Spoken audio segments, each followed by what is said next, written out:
All right, what is up, everybody, and welcome back to a new video. So really quickly, I just want to put this out there: in no way, shape, or form am I sponsored or endorsed by 1047, or am I affiliated with any of the developers. This is all my opinion, and with that being said, really quickly, I want to address this elephant in the room because obviously it is a controversy in this game, and I'm going to get this out of the way, and then I'm never going to talk about it again. I do not care about somebody wearing a hat that says "Make FPS Great Again."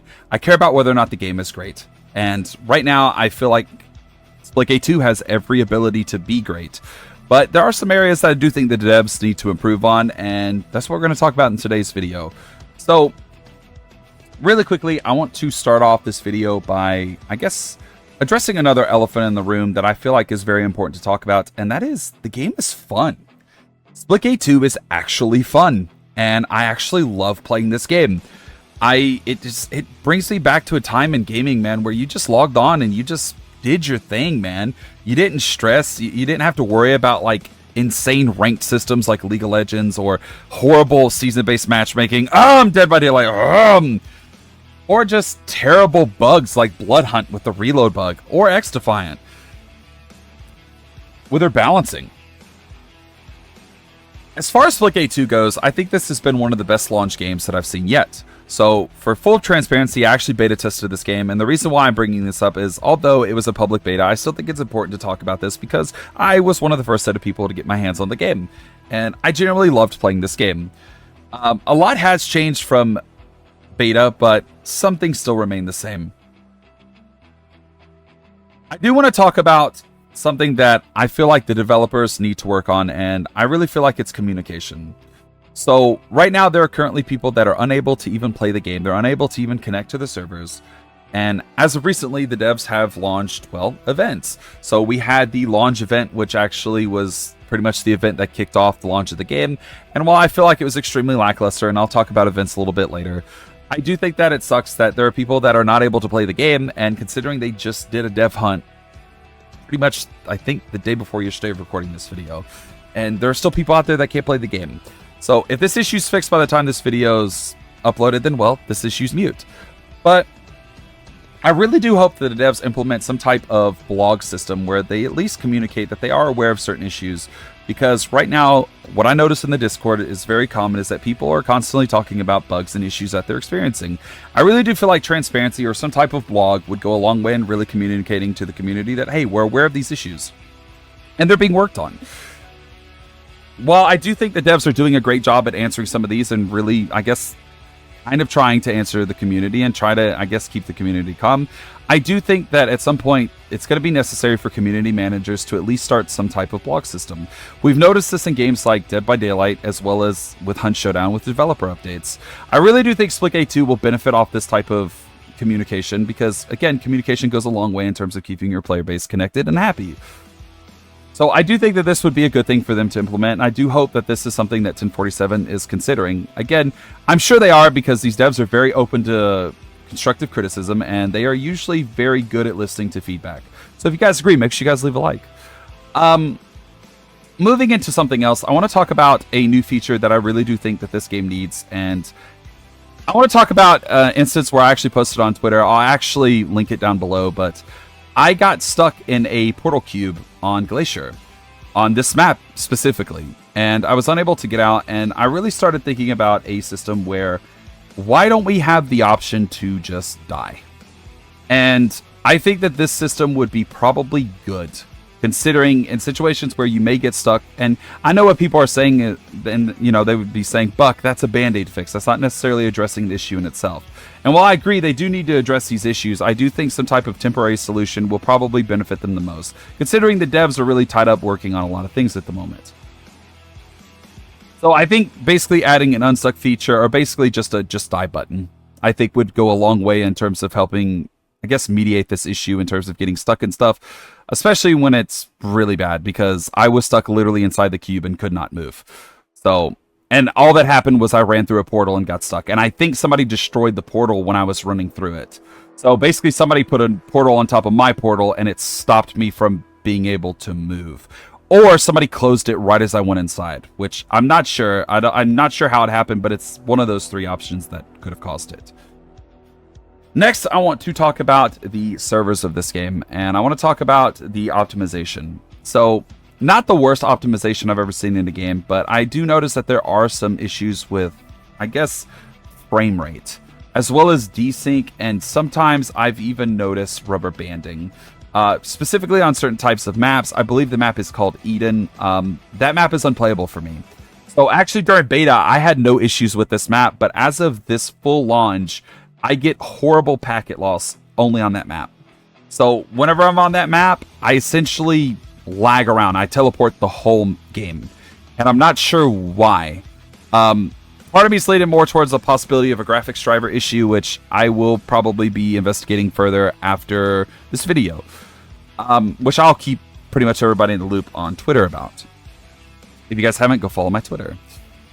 So the next section that I want to talk about is I want to talk about the events of this game, and I feel like events are something that you're supposed to look forward to as a player of a game.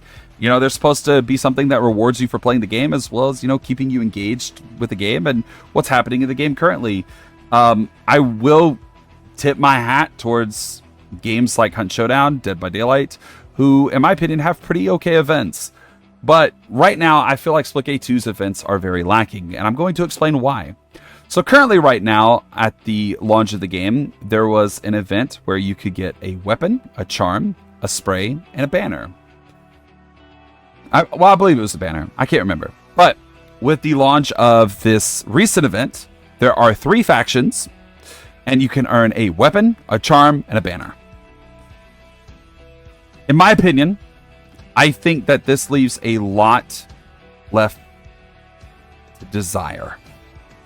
Yes, you can earn a spray. My opinion on this is I have never been a fan of sprays. I have never been a fan of weapon charms. Yes, I know I'm probably a hypocrite here because I am using a weapon charm on my burst rifle, but to be fair, it was a beta exclusive.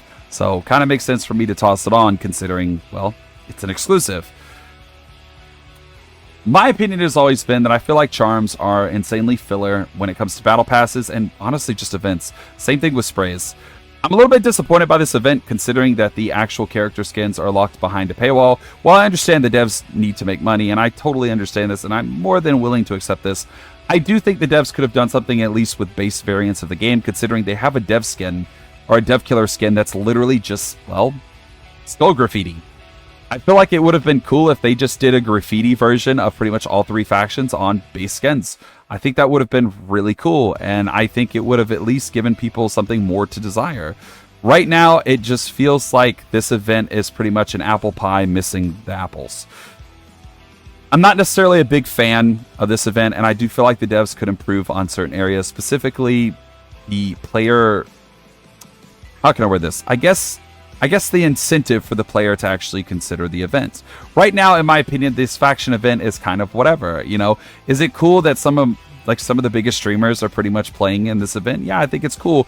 But in terms of actually staying really and caring about the event, I don't really care about this event. I feel like it's pretty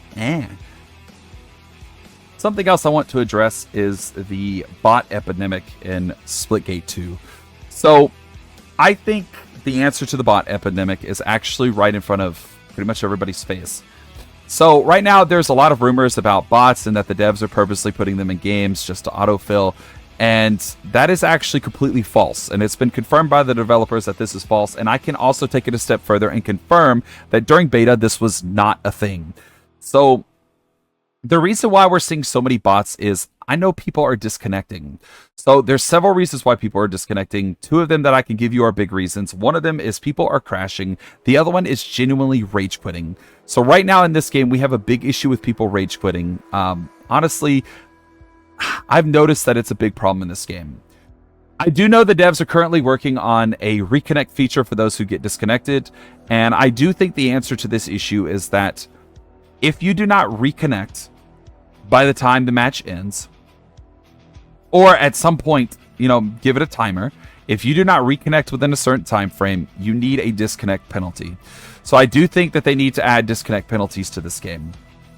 I know not everybody will agree with me, but I do think that this is a plausible solution to the bot epidemic. And specifically with ranked on the horizon, it's going to be an issue with people disconnecting. People rage quit a lot, and I used to be completely against disconnect penalties, specifically coming from Dead by Daylight. I used to think disconnect penalties were the worst thing that they ever added to the game. When in reality, no, season-based matchmaking was the worst thing they ever added to the game. Speaking of season-based matchmaking, I see a lot of complaints about people talking about season-based matchmaking. Me personally, I have not noticed season-based matchmaking. For me, it just feels you know? Sometimes I feel like I go against really good players, and then other times I feel like I'm just kind of going against, well, average. And I think that that's completely okay for a game like this, considering, well, it's not ranked. You know, ranked, I feel like, will have stricter season-based matchmaking, and it will give people what they desire. Lastly, I want to end this video off with saying thank you to the developers. Thank you to the devs for actually listening and actually making a game that's fun.